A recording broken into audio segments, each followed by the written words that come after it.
Brazilian ലെജൻഡായ ബ്രസീലിന്റെ നായകനായിരുന്ന 2 world കപ്പിന് അർഹനായ Cafu ആണ് പോർച്ചുഗലിന്റെ സ്ക്വാഡിനെ പറ്റി ഇങ്ങനെ പറയുന്നത്.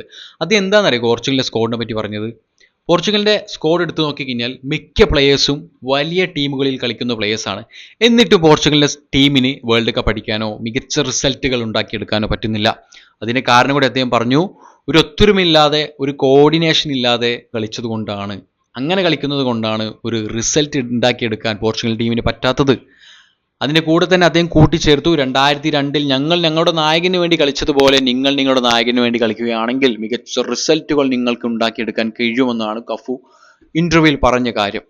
മറ്റാരെക്കുറിച്ചുമല്ല, നിങ്ങൾ റൊണാൾഡോയ്ക്ക് വേണ്ടി പോർച്ചുഗൽ ടീം കളിക്കുകയാണെങ്കിൽ മികച്ച റിസൾട്ടുകൾ റൊണാൾഡോൻ്റെ ടീമിന് ഉണ്ടാകുമെന്നാണ് പറയുന്നത്. അദ്ദേഹം പറഞ്ഞ കാര്യത്തോട് 100% യോജിക്കുകയാണ്. ആ ഒരു കാര്യം എടുത്തു നോക്കുകയാണെങ്കിൽ, അതിൽ എൻ്റെ ഒരു ഒപ്പീനിയൻ പറയുകയാണെങ്കിൽ അതിന് മികച്ച എക്സാമ്പിൾ ആയിട്ട് നമ്മൾ പറയുന്നത് മറ്റാരുമല്ല, അർജന്റീനൻ നായകനായ ലയണൽ മെസ്സി തന്നെയാണ്. 2022 വേൾഡ് കപ്പ് എടുത്താലും ഇപ്പോൾ അർജന്റീന ടീം കളിക്കുന്ന കളി എടുത്തു നോക്കിക്കഴിഞ്ഞാലും അവരുടെ ലയണൽ മെസ്സിക്ക് വേണ്ടി കളിക്കുന്നത് പോലെയാണ് നമുക്ക് തോന്നുന്നത്, അല്ലേ? അവർ എല്ലാ പ്ലേയേഴ്സും ലയണൽ മെസ്സി ഒരു ലീഡറായി അക്സെപ്റ്റ് ചെയ്തു, എന്നിട്ടാണ് കളിക്കളത്തിൽ നിറഞ്ഞാടുന്നത്.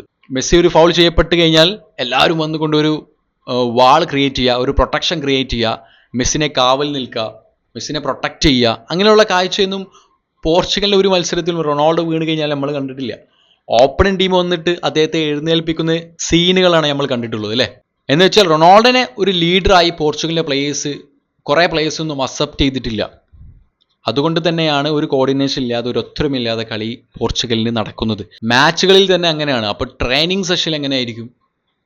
അതാണ് പോർച്ചുഗലിൻ്റെ ടീമിൽ വരേണ്ട മാറ്റം എന്ന് പറയുന്നത്. റൊണാൾഡോയെ ഒരു നായകനായി കണ്ടുകൊണ്ട് എല്ലാ ടീംമേറ്റ്സും റൊണാൾഡോയ്ക്ക് വേണ്ടി കളിക്കുകയാണെങ്കിൽ മികച്ച റിസൾട്ടുകൾ ഉണ്ടാക്കിയെടുക്കാൻ കഴിയും, അല്ലേ?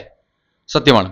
അങ്ങനെ പറയുകയാണെങ്കിൽ അണ്ണനോട് പറയാനുള്ള ഒരൊറ്റ കാര്യമാണ്, വിരൽ തുമ്പിലുള്ള ഒരു കാര്യമുണ്ട്, national league, UEFA national league semifinal എത്തിക്കഴിഞ്ഞു. പോർച്ചുഗൽ ടീമിന് നല്ല രീതിയിൽ, നല്ല കോർഡിനേഷൻ, നല്ലൊരു ഒത്തൊരുമയോടെ കളിക്കുകയാണെങ്കിൽ റൊണാൾഡോയ്ക്ക് വേണ്ടി, പോർച്ചുഗലിൻ്റെ ഫാൻസിന് വേണ്ടി, പോർച്ചുഗലിൻ്റെ ഒരു ഇൻ്റർനാഷണൽ ട്രോഫി എഗെയിൻ അടിക്കാൻ വേണ്ടി 2025 യുഎഫ്എ നാഷണൽ ലീഗ് പോർച്ചുഗലിന് വേണ്ടി സമ്മാനിക്കാൻ കഴിയും.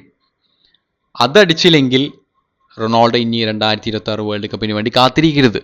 നൗ 2025 തന്നെ റിട്ടയറായി, ഇൻ്റർനാഷണൽ കരിയറിൽ നിന്ന് റിട്ടയറായി പോകുന്നതാണ് നല്ലത്, എൻ്റെ ഒരു പേഴ്സണൽ ഒപ്പീനിയൻ പറയുകയാണെങ്കിൽ.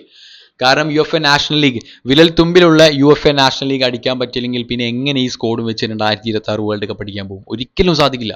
യുഎഫ്എ നാഷണൽ ലീഗ് എന്തായാലും അടിച്ചിരിക്കണം, എങ്കിൽ മാത്രം തുടരാ, അല്ലെങ്കിൽ നിർത്തിപ്പോവുക. അതാണ് അണ്ണന് ഏറ്റവും നല്ലത്.